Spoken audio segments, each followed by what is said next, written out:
लोगोफोर आं बिराद मोनसे मिन्थावना खोथा मिथिनानै मोनबाय मिन्थावनाथ' नङा बेस्रा गावनि सरनेमखौहाय माने मा रायजोफोरनि सिगाङावहाय मिथिहोदों नङा होमबा बिराद मोनसे प्राउडनिसो खोथा बेयो मिनिथावना खोथा नङा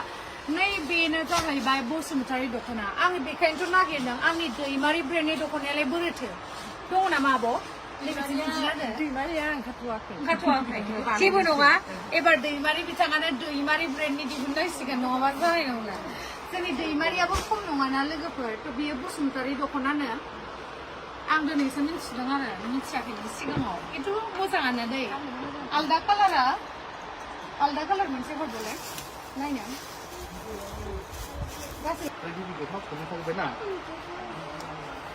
नै बेबो जाहैबाय बसुमतारी दख'ना